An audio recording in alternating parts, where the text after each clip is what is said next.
Comment est-il possible de gagner en perspective, analyser les enjeux avec rigueur et influencer le succès de l'organisation? Avant de débuter l'épisode, nous avons une annonce spéciale à vous faire. Maîtriser la pensée stratégique est l'une des compétences les plus en demande au sein des organisations. Et nous voulons aller plus loin que le podcast. Au courant des 5 prochains jours, nous lançons la prévente de notre atelier en ligne, Développer et mettre en pratique sa pensée stratégique. Cet atelier cohorte vous permettra d'aborder des enjeux stratégiques avec confiance et vous permettra de développer et communiquer des recommandations sur des bases solides. Nous ouvrons 10 places pour une inscription anticipée à notre atelier avec une énorme réduction en échange de vos commentaires durant la phase de finalisation de l'atelier. Notre futur atelier, Développer et mettre en pratique sa pensée stratégique, est disponible pour quelques jours avec une réduction de 50%. Inscrivez-vous dès aujourd'hui au prix réduit de lancement.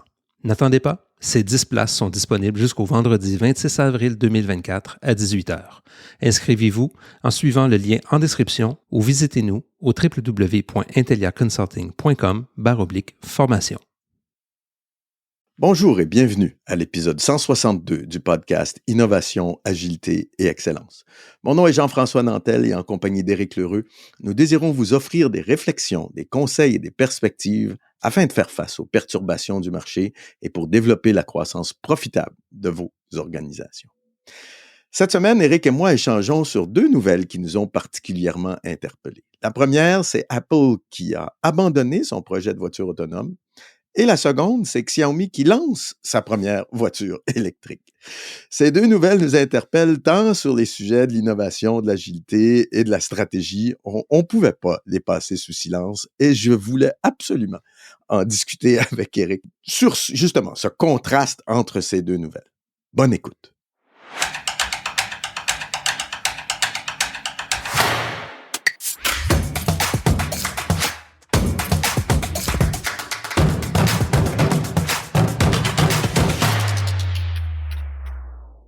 Bonjour Éric. Bonjour Jean-François.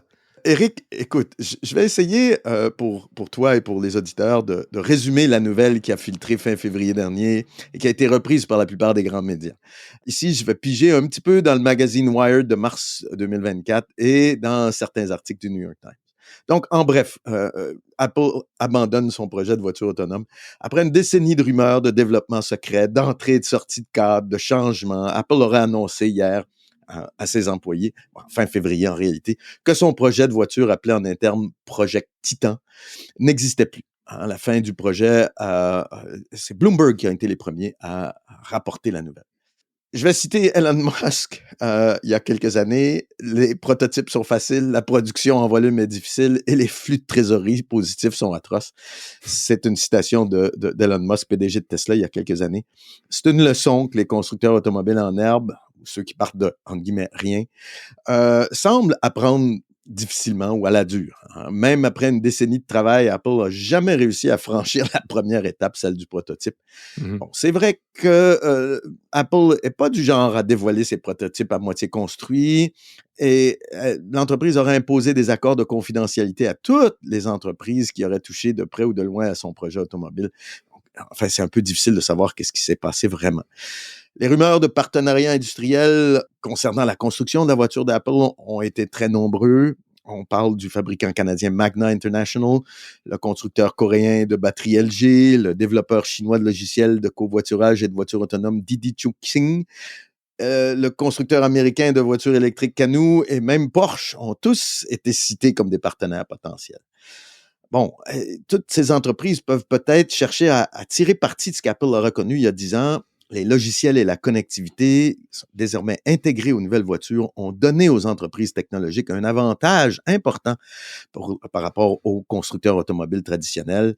Mais ces avantages-là n'ont pas encore complètement fait leur preuve. Pendant ce temps, l'industrie des véhicules autonomes, un peu comme celle des drones de livraison, par exemple, elle a changé.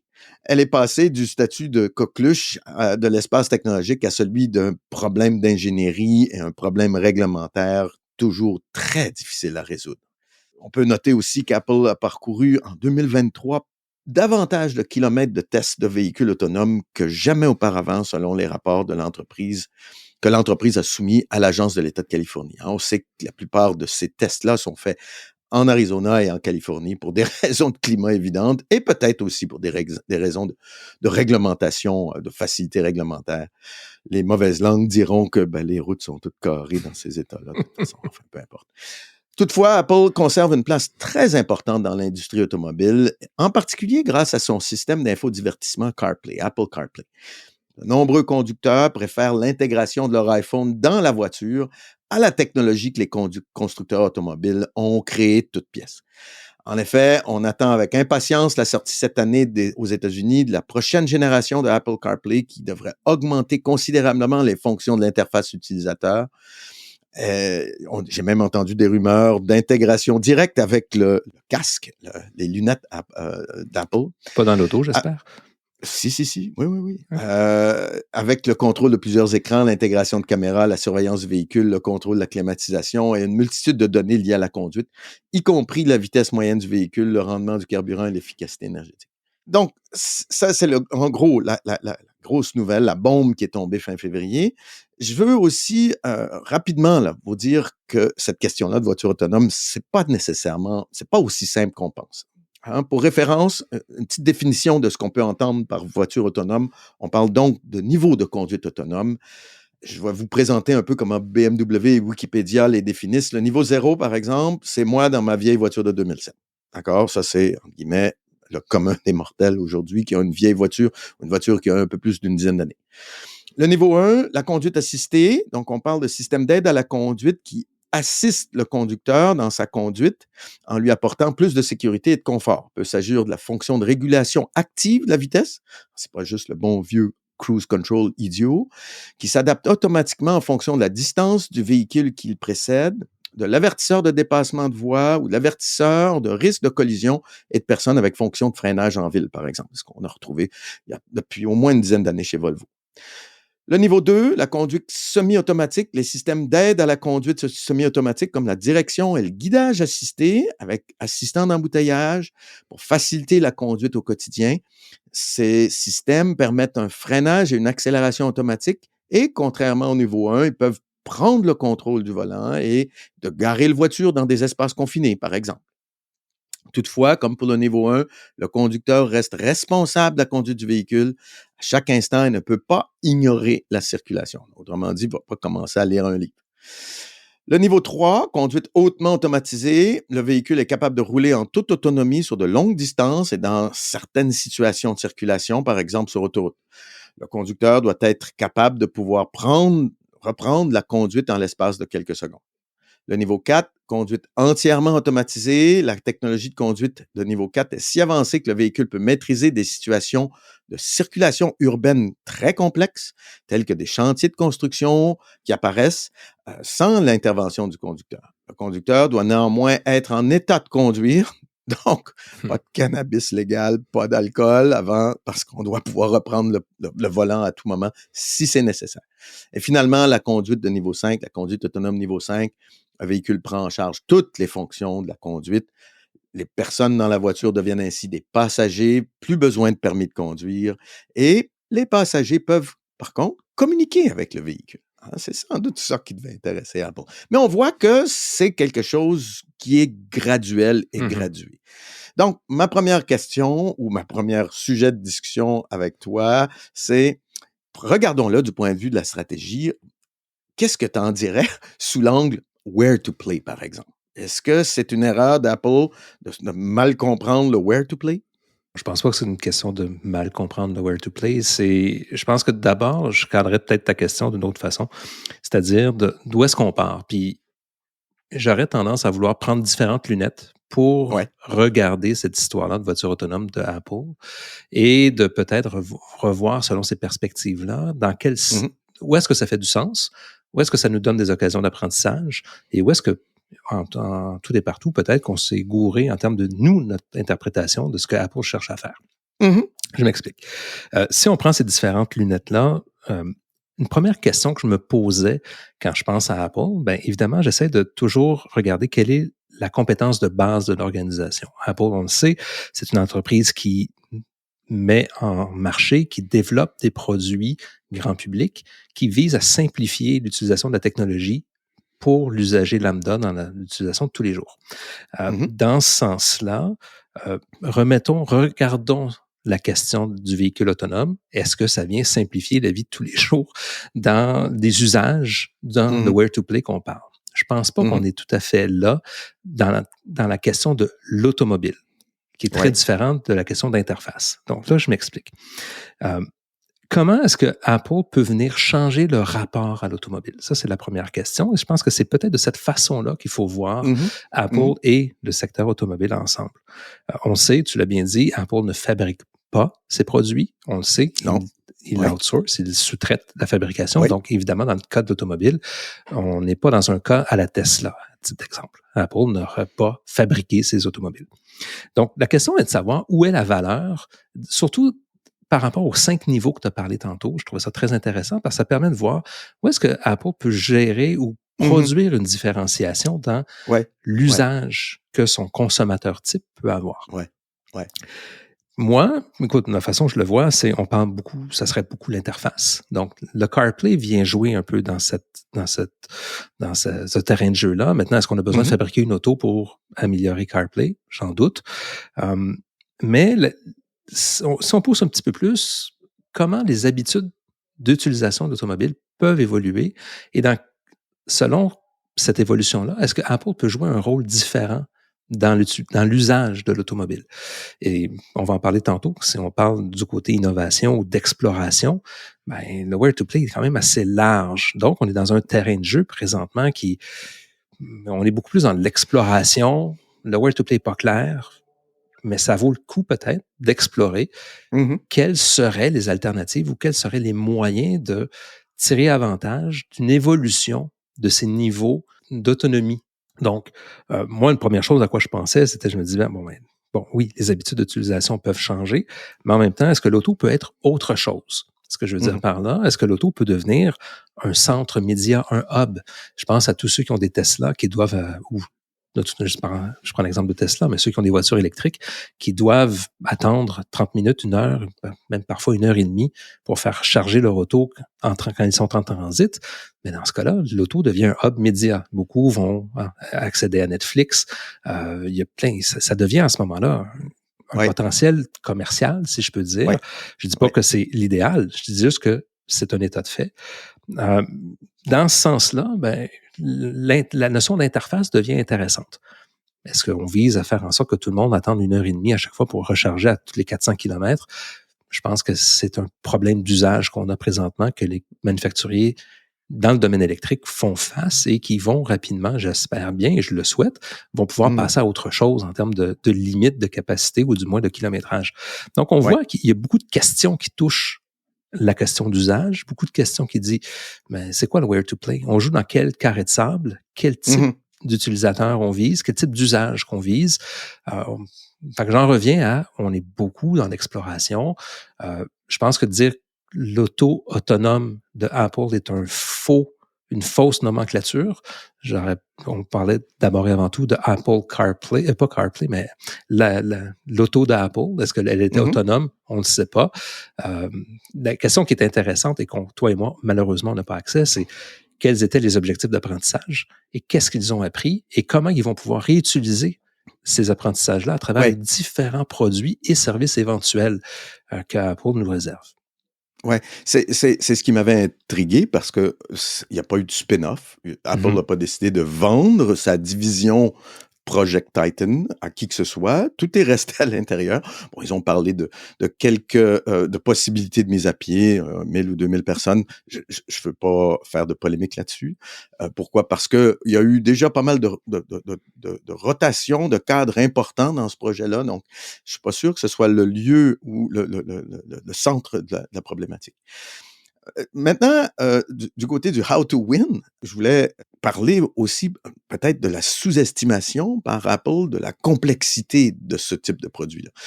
C'est à mon tour. Moi qui viens de l'aéronautique, j'ai pas fait beaucoup de travail dans le secteur automobile, mais je sais que ces produits-là sont extraordinairement complexes Mhm. par rapport alors je veux pas dire qu'un téléphone mobile ne l'est pas, hein, c'est pas mais c'est pas le même niveau de complexité. Oui. On en termes de complexité, pas nécessairement que technique, mais en termes de complexité en matière de supply chain, en matière de qualité, en matière d'impact réglementaire. Hein, ce à Oui. quoi l'entreprise doit se mettre en conformité pour pouvoir faire de mettre sur le marché ce genre de produit-là. Donc, il y a peut-être un peu de sous-estimation de la complexité, peut-être une impatience aussi par rapport au fait de, ben oui, effectivement, je passerai pas au niveau 5, du niveau -1 au niveau 5 directement. Un peu de you gotta walk before you run. Et puis, il y a déjà pas mal de monde qui walk. Donc, voyons voir, c'est peut-être la marche était peut-être un peu trop élevée. Comme tu l'as dit très bien, Apple ne fabrique entre guillemets rien. Hein, c'est Foxconn, c'est d'autres sous-traitants qui fabriquent TSMC qui fabrique leurs puces, c'est Mhm. Foxconn qui assemble leurs iPad, leurs produits. Dans le secteur automobile, il y a personne qui fonctionne comme ça.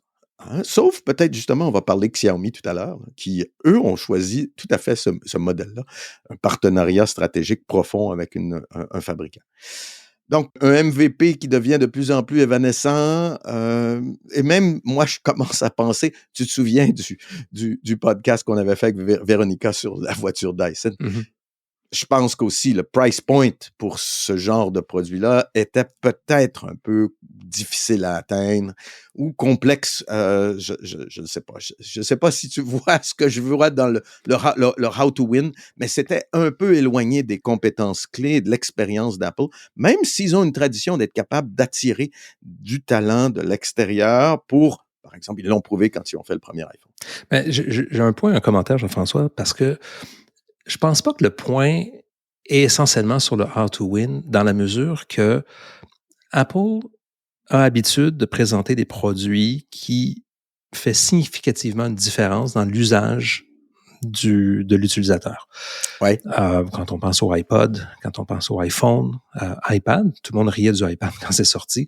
Tout oui, le monde faisait des blagues là-dessus. On pourrait mhm, penser à ce que même BlackBerry ou les oui, gens chez Microsoft parlaient autant du iPad que du iPhone.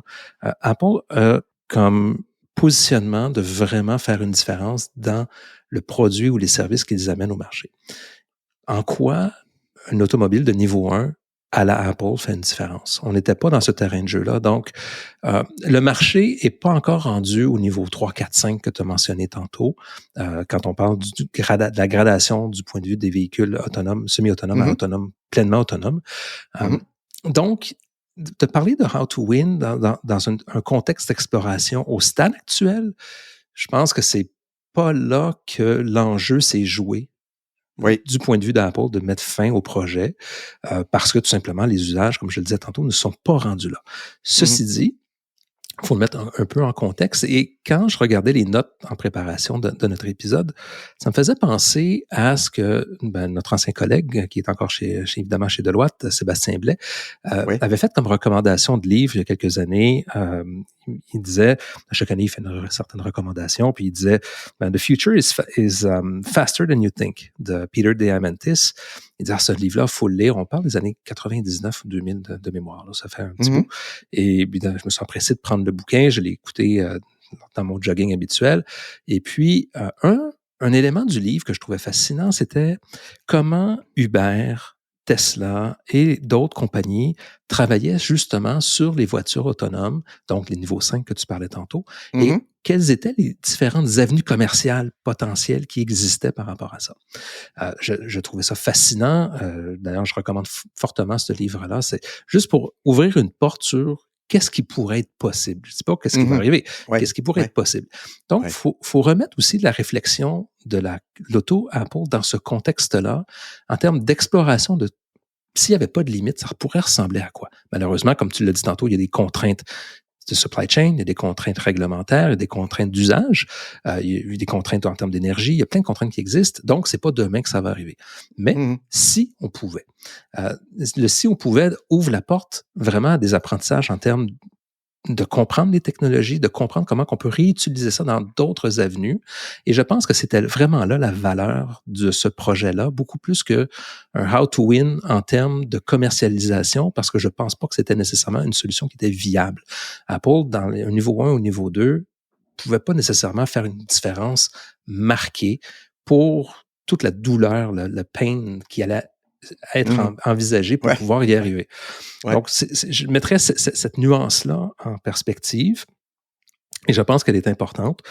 Juste à titre d'exemple, en terminant sur ce point-là, je pense que c'est pas plus tard que la semaine dernière, c'était Tesla qui parlait que pour le mois d'août 2024, il voulait mettre en place son système de robotaxi.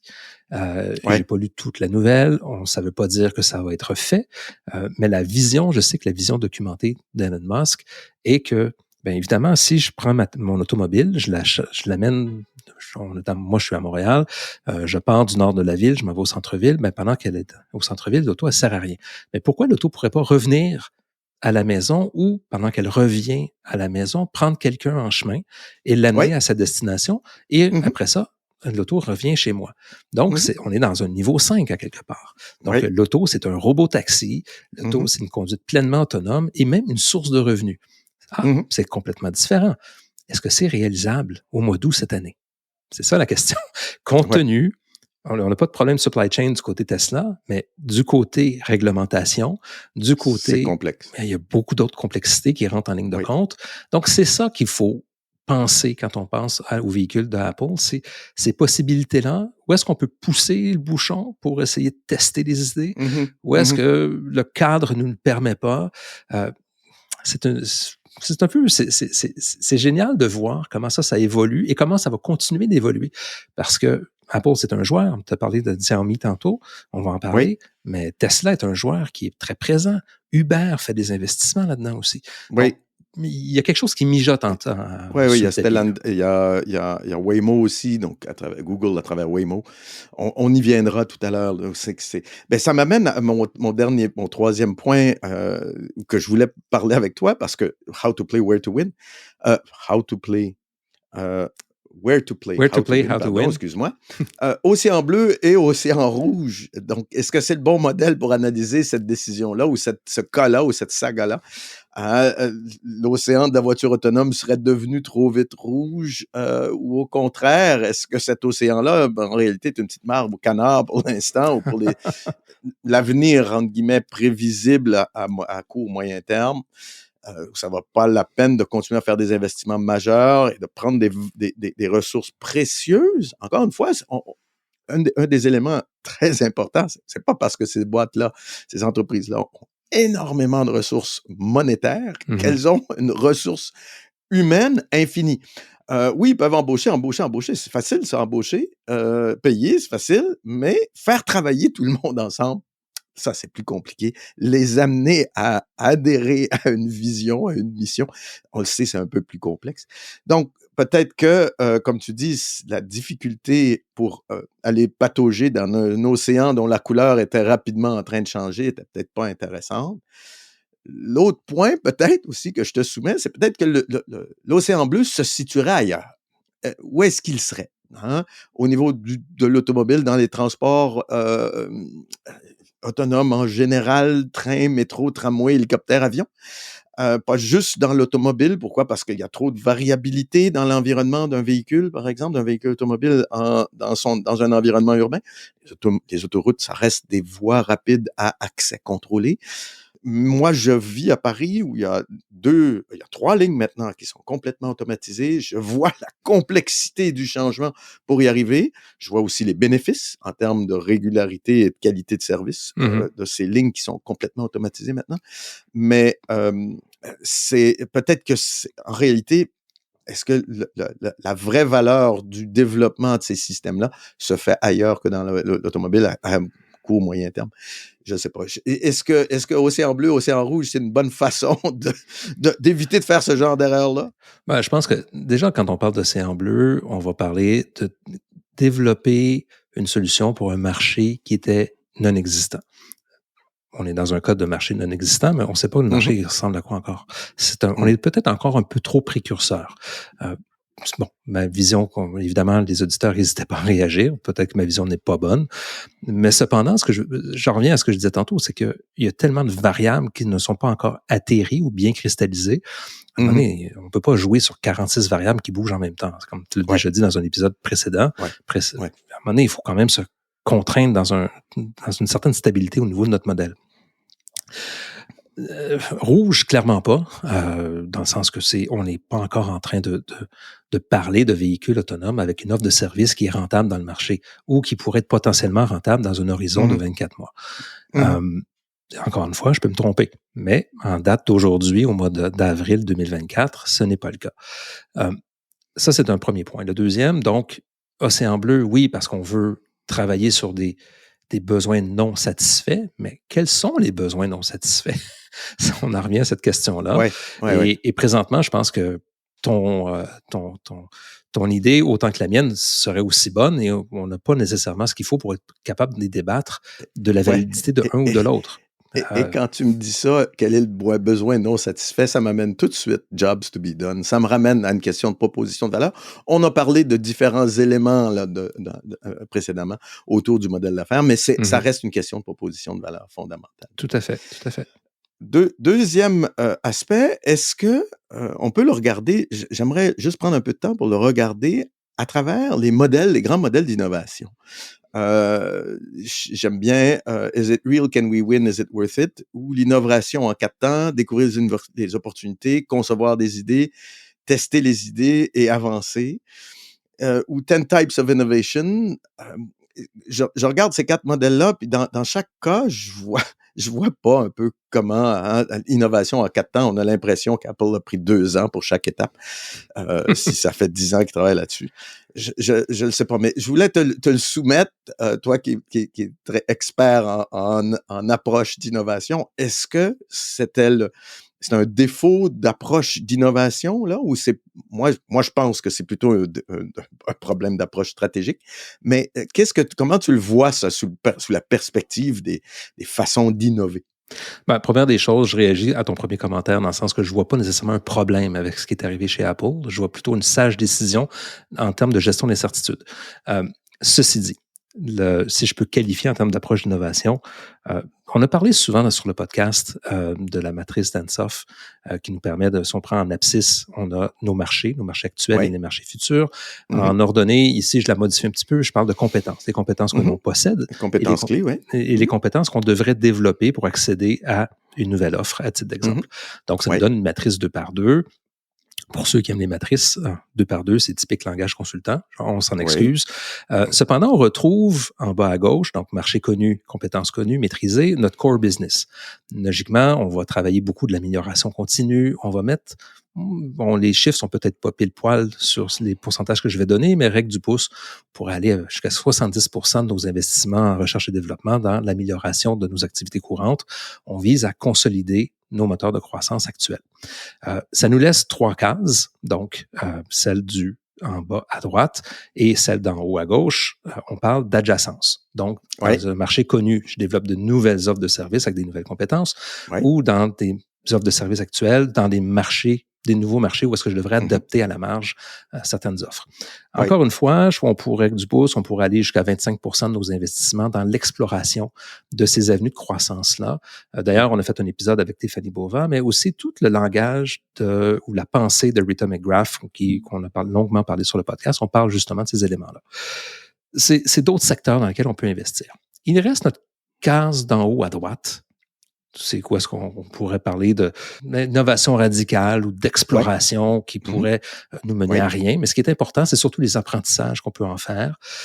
Où est-ce qu'on est dans des secteurs complètement nouveaux avec des compétences à développer et on va souvent, on va parler de 5 à 10 de nos capitaux qu'on veut investir dans ces secteurs-là pour pouvoir explorer et récupérer ces apprentissages-là dans le reste de l'organisation.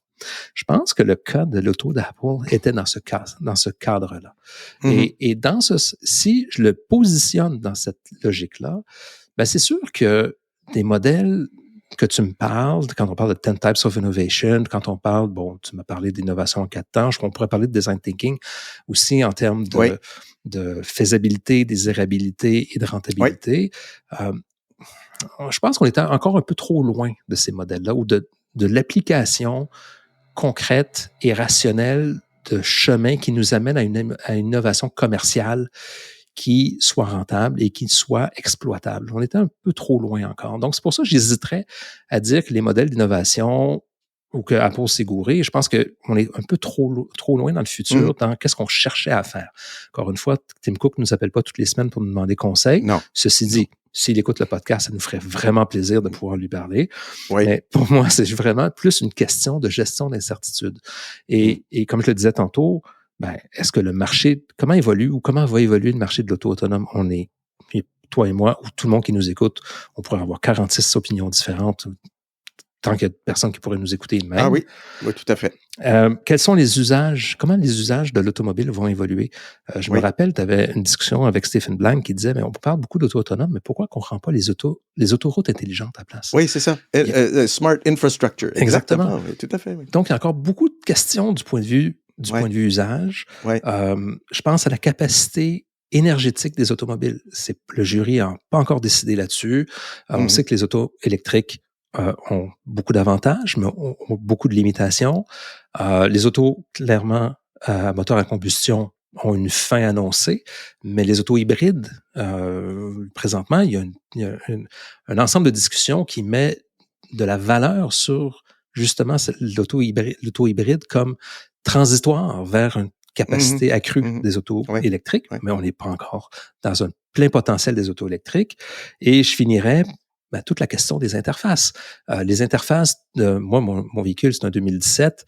Les véhicules qui sortent aujourd'hui en 2024, les interfaces usagées automobiles sont complètement différents. Je pense que c'est Hyundai qui est rendu avec un écran, 2 écrans ACL. Là, je parle d'automobile grand public. Là, parce que c'est sûr, si on va dans le haut de gamme, il y a déjà des choses qui se font. Mais on parle dans le grand public, un écran qui n'est plus un écran 9 pouces ou 7 pouces comme Honda propose cette année. Il y a Hyundai qui va jusqu'à 24 pouces de large dans ses automobiles. J'ai vu, oui. Donc, la gestion de l'interface humain-automobile est appelée à se transformer. C'est encore une variable. Donc, il y a beaucoup de variables qui existent et de juger la décision d'Apple et de son véhicule autonome juste sur une question de dire il n'y a pas de marché, je trouve ça peut-être un peu contraignant comme réflexion. Même de dire quel est le bon modèle, quelle lunette utiliser pour un regard d'innovation. Je pense qu'il n'y a pas une seule lunette, il y a différents éléments qui prennent son importance.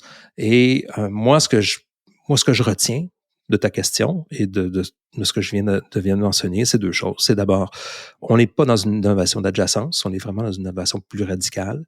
On est aussi dans une gestion d'incertitude et de l'allocation des fonds dans un contexte d'incertitude. Surtout où est-ce que l'intelligence artificielle, présentement, est un plus grand risque pour Apple que d'amener une auto au marché. Si Apple manque son virage ou la continuité, si je peux dire, d'intelligence artificielle, ça va lui coûter énormément. On a fait un podcast ou une lettre, je ne me rappelle plus de ce qu'on avait parlé, mais comment qu'Apple pouvait prendre avantage de ses puces et de sa capacité de calcul à travers ses iPhones, à travers ses ordinateurs, pour tirer son épingle du jeu à travers l'intelligence artificielle. Fort à parier que c'est ça qui s'en vient en 2025. Si je m'appelle Apple puis je veux m'assurer d'avoir mon roadmap de produits, de services et qu'il soit intéressant pour mes investisseurs, l'automobile autonome est beaucoup plus loin dans le temps que la pression d'avoir quelque chose d'intéressant pour la fenêtre 2025-2028 du côté intelligence artificielle. Et c'est plus facile de prendre la technologie développée, par exemple, dans un téléphone comme l'iPhone, en faire un iPad et puis de lancer ça sur le marché puis de voir qu'est-ce qui se passe. La voiture autonome, c'est autre chose. Plus compliqué, c'est quand même autre chose. Dernière question sur Xiaomi qui se lance dans le marché des véhicules électriques. Quelques éléments que je veux mettre sur la table là, parce que passer justement des téléphones à des automobiles, c'était un peu cette question centrale dont on a parlé tout à l'heure. Voici un constructeur chinois qui est pas vieux, hein, qui a à peine une dizaine, une douzaine, une quinzaine d'années, qui va voler un designer à BMW pour justement faire une voiture. Alors, je vous incite à aller voir les véhicules de Xiaomi sur Internet. Ça s'appelle le Xiaomi SU7. Regardez ça, jetez-y un coup d'œil. C'est quand même quelque chose d'assez spectaculaire. est-ce que c'est... Donc ça, je trouve que c'est un peu comme ça que les fabricants d'automobiles coréens ont réussi à s'imposer sur les marchés nord-américains et en particulier européens, marché qui est difficile à pénétrer. Pourquoi? Parce que l'océan est déjà bien rouge de constructeurs européens qui savent faire du design et savent faire des véhicules. Un autre choix, c'est de s'appuyer sur un partenaire industriel dès le début qui s'appelle BAIC Group, un 6e fabricant d'automobiles chinois en taille pour créer ce Minimum Viable Product. Hein. Là, on a vraiment l'exemple du MVP pour cette entreprise-là, pas nécessairement pour nous, clients. Et c'est une stratégie qui est très différente de celle de Waymo, qui est la branche Google qui s'occupe de transport de véhicules. Dans son alliance, par exemple, avec Stellantis, c'est très différent. Waymo a des partenaires avec d'autres fabricants, avec des groupes d'usagers, avec toutes sortes de partenariats. C'est quelque chose qui est très intéressant, dont on n'entend pas beaucoup parler ces temps-ci, mais qui continue à bouger. Je les ai vus, j'ai vu leurs véhicules en Arizona quand j'y étais l'année passée. Et puis, la troisième chose qui me frappe, c'est peut-être qu'il faut être en Chine pour avoir le droit de vendre des voitures à perte. L'État chinois peut peut-être imposer un coût de transfert de BAIC à Xiaomi qui favorise un ou l'autre. Enfin, on verra qu'est-ce qui va ressortir de ça. Je pense que toutes ces questions-là autour des subventions de l'État chinois par rapport aux constructeurs de véhicules électriques en Chine va revenir. Alors, visiblement, Xiaomi arrive à une conclusion différente d'Apple. Qu'est-ce que ça t'inspire? Moi, je trouve ça fascinant. Moi, je trouve ça absolument passionnant. Je dis pas que c'est la bonne, je dis pas que c'est la mauvaise décision, mais c'est intéressant de voir deux grandes entreprises arriver à des conclusions radicalement opposées. Qu'est-ce que ça t'interpelle? Ben, vois-tu, juste dans ce que tu viens de mentionner, la première chose à quoi j'ai pensé tout de suite, c'est que le gouvernement chinois contrôle le contexte réglementaire beaucoup plus facilement. Bon, à tort ou à raison, là, c'est pas ça laquelle je ne ferai pas notre débat politique. Non, c'est pas là où est-ce qu'on va. Mais contrôle l'environnement réglementaire sur l'ensemble du territoire par rapport, donc, aux véhicules. Oui. Ben, ça change la donne. Ça change la donne par rapport à la capacité d'évoluer une solution dans une des variables que j'ai mentionnées tantôt, qu'on enlève. C'est peut-être une des variables importantes que Xiaomi tient compte. Il y a peut-être d'autres éléments qu'on ne connaît pas aussi par l'opacité des décisions qui se prennent en Chine. On est d'accord, oui. C'est difficile d'avoir une vraie vision sur tout ce qui se passe là-bas. Là. Mais clairement, on est dans une logique où est-ce qu'on aborde l'automobile comme étant une interface technologique bien avant qu'une interface mécanique, si je peux le dire de cette façon-là. Ouais, et ça, je trouve ça intéressant. Ouais. Puis un aparté, c'est ce que j'apprécie de la logique Tesla par rapport aux constructeurs traditionnels. C'est que Tesla n'a pas construit son automobile avec les mêmes réflexes et les mêmes lentilles d'un constructeur traditionnel. Il a repensé sa façon de construire l'automobile pour justement minimiser le nombre de pièces, minimiser le temps d'assemblage, etc., etc. Puis encore une fois, je ne suis pas là pour évaluer la qualité ou l'ensemble des composantes, mais il y a une réflexion de ce côté-là. Ouais. Si je reviens du côté Xiaomi, jusqu'à où on a poussé cette réflexion-là de reconcevoir l'automobile d'une façon différente, de façon non traditionnelle, dans un environnement peut-être où est-ce que le cadre réglementaire est plus balisé.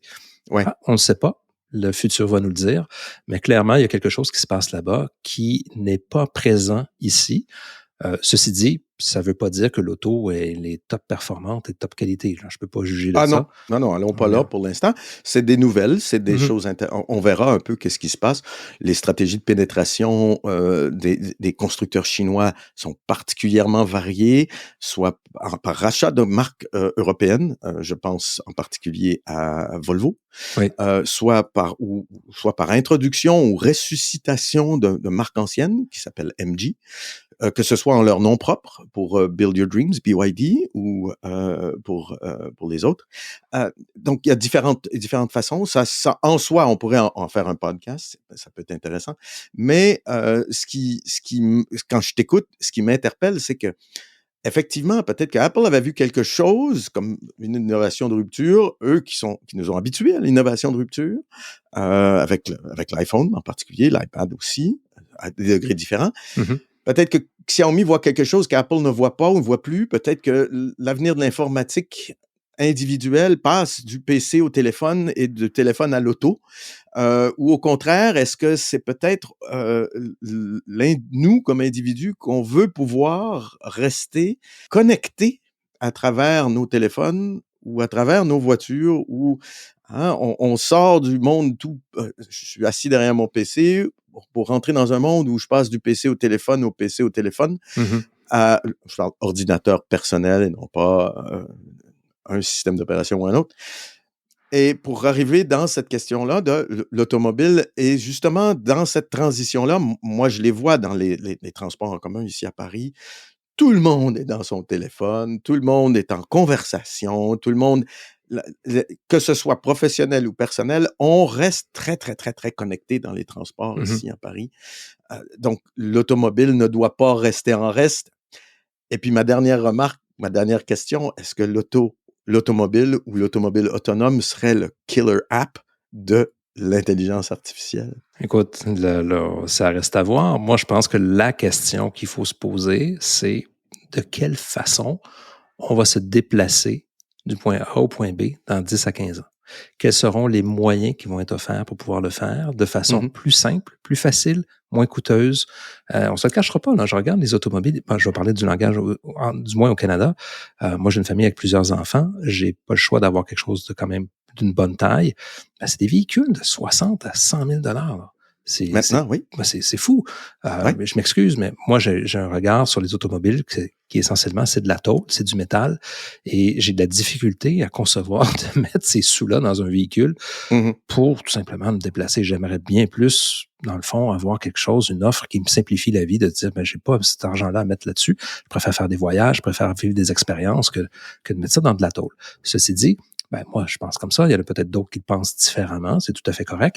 Le Oui. point, c'est que le rapport de l'humain à l'automobile va, d'après moi, changer. Et pas pareil en Europe qu'il l'est en Amérique. Il Oui. est On différent en continue à Asie. diverger, je pense aussi. Oui. Effectivement. Et je pense qu'il faut reprendre cette discussion-là sur le point de vue de le besoin premier, le jobs, to be done qu'on parlait Oui. tantôt, c'est Allez. de se rendre du point A au point B de façon le plus confortable, efficace, la moins coûteuse et peut-être la plus personnalisée. Parce que Oui, moi, ou avec le moins d'impact sur l'environnement. Enfin bon, il y a on pourrait énormément de critères exactement. qui, eux aussi, varient en importance auprès de la population. Et l'automobile, qu'elle soit autonome, pas autonome, à batterie ou qu'elle soit à essence, peu importe, ou que ce soit un minibus ou un Uber qui vole, que ce soit un hélicoptère, la réponse va toucher ces points-là, d'abord et avant tout, et devoir à s'adapter à où est-ce qu'il va y avoir une convergence de ces jobs-là. Et c'est ça qui est en train de se cristalliser et évoluer. Je pense que ça va être une évolution dans les prochaines années qui va être extrêmement intéressante. Il va y avoir beaucoup d'essais-erreurs. Moi, toute la trame qu'on a dans notre discussion aujourd'hui, ça me fait que penser à ce qu'on vivait en 2000, en 99, 2000, 2001, Mhm. quand on avait les dot-com. On avait Oui, beaucoup de solutions qui cherchaient un problème. oui. Il y a beaucoup de solutions qui ont pris 20 ans à prendre racine. Ce que Oui. je veux dire par là, c'est que je me rappelle, j'étais dans un e-business en 2000, on avait une solution géniale pour le marché, il n'y avait pas d'adoption. Mhm. Malheureusement, aujourd'hui, c'est quelque chose qui est rendu commun dans les grandes entreprises. Ça a pris 20 ans pour que ça devienne ça soit démocratisé comme Oui. usage. Je Oui. pense que toute la discussion sur l'automobile autonome tourne autour de cette question-là, tourne autour de comment les usages individuels vont être modifiés, changés, influencés, mais comment ils vont se cristalliser. Donc, c'est un peu une histoire de chat et la souris. On va aller à gauche, un peu à droite. Il y a beaucoup de découvertes. Il va y avoir des faillites. Il va y avoir des expériences non concluantes. Et il va y avoir finalement un ou deux joueurs qui vont prendre la balle au bon et qui vont prendre cette croissance-là. Je pense qu'on est dans cette phase-là présentement. On cherche, on veut pas être celui qui va être laissé sur la touche, on veut être celui qui va être prêt à partir Mhm. quand justement ça va s'en aller les signaux vont être assez clairs pour s'en aller dans une direction. Je pense que Ouais. moi, c'est ce que je retiens comme Et, discussion en termes de stratégie et d'innovation là, dans notre discussion d'aujourd'hui. écoute, on va garder ça comme mot de la fin, comme conclusion. L'autre aspect, conclusion que je veux partager avec toi et avec les auditeurs, c'est justement quand on entend des nouvelles comme ça, c'est d'essayer de comprendre qu'est-ce qui se passe derrière, comment on arrive à ça, essayer de décoder ça et de voir les forces et les limites des modèles que vous utilisez, entre guillemets, au quotidien, dans vos prises de décision, la façon de décider d'investir dans un projet plutôt que d'un autre, et cetera, et cetera. Et de reconnaître justement les qualités, les forces, les limites de ces modèles-là, et peut-être même de se dire, ah, il y aurait peut-être eu autre chose qui nous aurait permis de faire l'économie de ça pour arriver plus rapidement quelque part. Quand on parle de productivité, justement, bon, on en reparlera dans des prochains podcasts. J'espère que cet épisode vous a plu. Je vous invite à consulter les liens dans la description pour accéder aux notes de l'épisode et puis, bien entendu, pour lire les différentes références ou accéder aux différentes références qui nous ont permis de faire cette conversation-là aujourd'hui. Et puis, bien entendu, pour vous abonner à notre lettre hebdomadaire. On y partage nos perspectives pour vous aider à développer vos compétences stratégiques et vous permettre de développer la croissance durable et profitable de vos organisations et de vos entreprises. Sur ce, Éric, je te souhaite une excellente semaine. Bonne semaine, Jean-François. Bonne semaine à tous. Merci. Au revoir.